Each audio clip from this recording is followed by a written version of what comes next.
ഒരു ഉമ്മ വെള്ളമൊക്കെ കൊണ്ടോ. Hello hello check check. Hello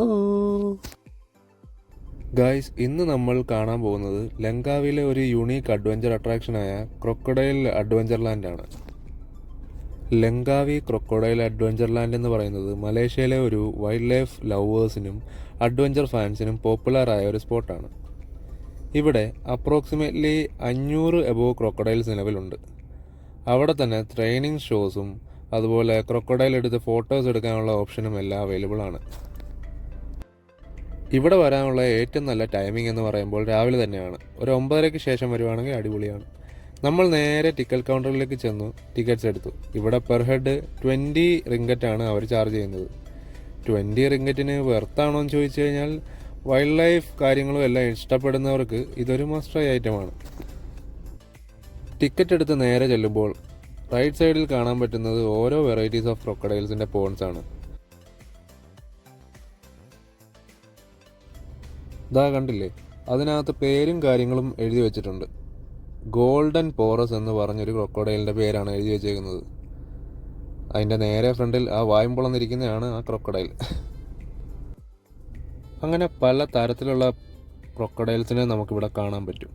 ചെറിയ ചുണ്ടുള്ളത്, വലിയ ചുണ്ടുള്ളത്, അങ്ങനെ വലിയ സൈസ് ഉള്ളത്, അങ്ങനെ കുറേ ഡിഫറെൻറ്റ് കളേഴ്സ് ഉള്ളത്, അങ്ങനെ കുറേ ക്രൊക്കഡൈൽസിനെ എല്ലാം കണ്ട് നേരെ നമ്മൾ അടുത്തത് പോകുന്നത് എൻ്റെ ഒരു ആഗ്രഹം സാക്ഷാത്കരിക്കാനാണ്.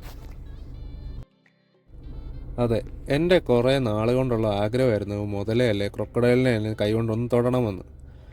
ആ ചേച്ചി ഇപ്പം ക്രൊക്കഡൈലിനെയൊക്കെ എടുത്ത് കൈ വെച്ചുകൊണ്ടിരിക്കുക നമ്മുടെ കയ്യിലോട്ട് തരാൻ വേണ്ടി. പുള്ളിക്കാരി കാര്യങ്ങളൊക്കെ വിവരിക്കുകയാണ്. ഏത് ടൈപ്പ് ഓഫ് ഏത് സ്പീഷീസ് ഓഫ് ക്രൊക്കഡൈലാണ്, എത്ര നാൾ കൊണ്ട് ഇവിടെ ഉണ്ട്, എത്ര വയസ്സുണ്ട് അതിന്. ഇതെല്ലാം പറഞ്ഞതിന് ശേഷം പുള്ളിക്കാരി ക്രൊക്കഡൈലിനെ എടുത്ത് കയ്യിലോട്ട് തന്നു. ആഹാ, അടിപൊളി. അങ്ങനെ പുള്ളിക്കാരി കാര്യങ്ങളൊക്കെ വിവരിച്ച് ആ മുതലേ എൻ്റെ കയ്യിലൊക്കെ തന്നു. അങ്ങനെ മുതലേ കിട്ടിയതിൻ്റെ സന്തോഷത്തിലാണ് ഞാൻ ഇരിക്കുന്നത്. എൻ്റെ മുഖത്ത് ആ ചിരി കാണുമ്പോൾ നിങ്ങൾക്ക് മനസ്സിലാവും. മുതലേ കൈ കിട്ടിയതിൻ്റെ സന്തോഷത്തിൽ ഞങ്ങൾ അവിടെ നിന്ന് കുറേ ഫോട്ടോസും വീഡിയോസും ഒക്കെ എടുത്തിട്ടുണ്ടായിരുന്നു. ഞാൻ എന്താണ് മണ്ടയ്ക്ക് ഇവിടെ കാണിക്കുക ഞങ്ങളെടുത്ത ഫോട്ടോസൊക്കെ. കൂട്ടത്തിലുള്ള എല്ലാവർക്കും നല്ല ധൈര്യമായതുകൊണ്ട് മുതലേ തൊടാൻ വേണ്ടിയുള്ള ടിക്കറ്റ് ഒറ്റ ഒരെണ്ണം എടുത്തിട്ടുള്ളായിരുന്നു, എനിക്ക് വേണ്ടി മാത്രം.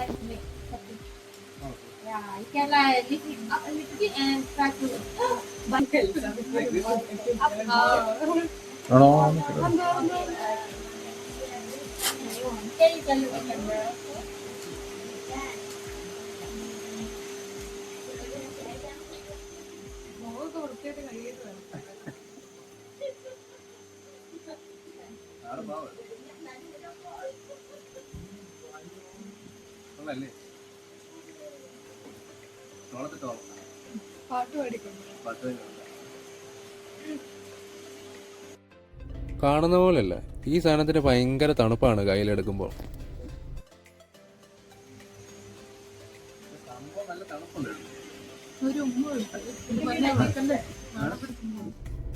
അതൊക്കെ കഴിഞ്ഞ് ഞങ്ങൾ വലിയൊരു മുതലക്കുളത്തിലോട്ടാണ് പോയത്. അവിടെ തന്നെ വലിയൊരു മുതല കിടപ്പുണ്ട്. ഇവിടെ വലിയ തരത്തിലുള്ള ഷോസും കാര്യങ്ങളും ഒക്കെ നടക്കുന്നതായിരുന്നു. നമ്മൾ ചില TV കണ്ടിട്ടുള്ള ഷോസൊക്കെ ഇല്ലേ, മുതലയുടെ വായിക്കകത്ത് മനുഷ്യൻ്റെ തലയൊക്കെ ഇട്ടിട്ടുള്ള ഷോസ്, അതുമാതിരിയുള്ള ഷോസ്. പക്ഷെ നമ്മൾ വന്ന ആ സമയത്ത് ഈ ഷോസ് ഒന്നും അവൈലബിൾ അല്ലായിരുന്നു. അത് പ്രത്യേക ടൈമിംഗ് ഒക്കെ ഉണ്ട്. പക്ഷെ നമുക്ക് മുതലേ ഫീഡ് ചെയ്യാനുള്ള ഒരു ഓപ്ഷൻ ഞങ്ങൾക്ക് ഉണ്ടായിരുന്നു ആ ടിക്കറ്റിൽ. അതുകൊണ്ട് അത് മുതലേ ഫീഡ് ചെയ്ത് നേരെ നമ്മൾ വിട്ടത് ഈഗിൾ സ്ക്വയർ എന്ന സ്പോട്ടിലേക്കാണ്. ഇതാണ് ഈഗിൾ സ്ക്വയർ. ഇത് ബേസിക്കലി ഒരു ജയന്റ് ഈഗിൾ സ്റ്റാച്ചു ആണ്. ബെസ്റ്റ് ടൈം ഓഫ് വിസിറ്റ് എന്ന് പറഞ്ഞാൽ ഈവനിങ് ആണ്. അവിടെ പോയി നമുക്ക് നല്ല സൺസെറ്റ് ഒക്കെ കണ്ട് നല്ല ഫോട്ടോസൊക്കെ എടുക്കാൻ പറ്റും. ഇവിടെ നമുക്ക് എൻട്രി ടിക്കറ്റും കാര്യങ്ങളോ ഒന്നുമില്ല, ടോട്ടലി ഫ്രീ ആണ്. ഇത് ഭയങ്കര വലിയൊരു സ്റ്റാച്ചു ആണ്. നമ്മൾ അടുത്തോട്ട് ചെല്ലുമ്പോഴാണ് ആ സ്റ്റാച്ചുവിൻ്റെ വലിപ്പം മനസ്സിലാവുന്നത്. ഏകദേശം 40 അടി നീളമുള്ള സ്റ്റാച്ചു ആണിത്. ഇവിടെ നിന്ന് കാഴ്ചകളൊക്കെ കണ്ട് ഫോട്ടോസൊക്കെ എടുത്തതിന് ശേഷം ഞങ്ങൾക്ക് വല്ലാണ്ട് വിശന്നു. അപ്പോൾ ഞങ്ങൾ നേരെ വിട്ടു സ്ട്രീറ്റ് ഫുഡ് മാർക്കറ്റിലേക്ക്.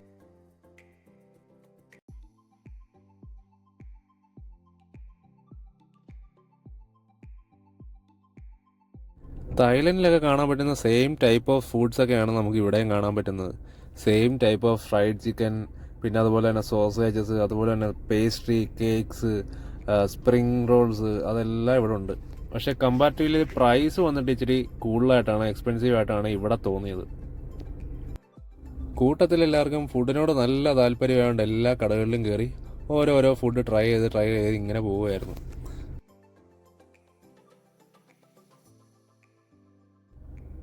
ഇതേ കണ്ടില്ലേ, ഇതാണ് ഞാൻ നേരത്തെ പറഞ്ഞ കേക്കും പേസ്ട്രിയൊക്കെ. അടിപൊളിയായിരുന്നു. ഞങ്ങൾ വാങ്ങിച്ച് ടേസ്റ്റ് ചെയ്ത് നോക്കി, അടിപൊളിയായിരുന്നു. എല്ലാവർക്കും നല്ല ടേസ്റ്റി ആയിട്ട് തോന്നി. ഇവിടെ കൂടുതലും ചിക്കൻ്റെയും ബീഫിൻ്റെയും ഫുഡ് ഐറ്റംസാണ് നമുക്ക് കാണാൻ പറ്റുന്നത്. പോർക്കൊക്കെ വളരെ കുറവാണ്, കാരണം മലേഷ്യയിൽ ഒരു 70 to 90% ആൾക്കാരും മുസ്ലിംസാണ്. അപ്പോൾ പോർക്ക് വളരെ കുറവാണ്.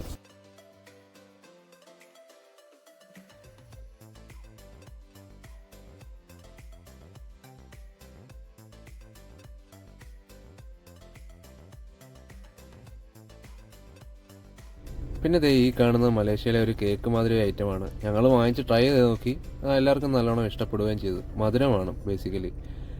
അവിടെ ഏറ്റവും കൂടുതൽ ആൾക്കാരെ പറ്റിക്കുന്നത് വേണ്ടി ഈ ജ്യൂസ് കാണിച്ചിട്ടാണ്. ജ്യൂസ് എന്ന പേരേ ഉള്ളൂ, ഫുള്ള് ഐസാണ്. നമ്മളൊരു ഗ്ലാസ്സിനകത്ത് വാങ്ങിച്ചു കഴിഞ്ഞാൽ അതിൽ 3/4 ഭാഗവും ഐസും 1/4 ഭാഗം ജ്യൂസുമാണ്.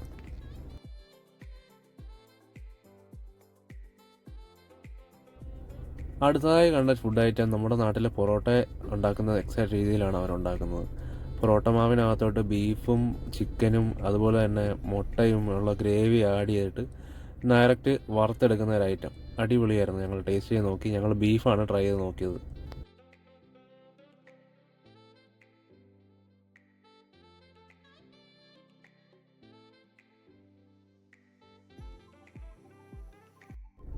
അടുത്തതായിട്ട് ഞങ്ങൾ അതിൻ്റെ തൊട്ടപ്പുറത്തുള്ള ഒരു ഫ്രൂട്ട്സ് മാർക്കറ്റിലാണ് പോയത്.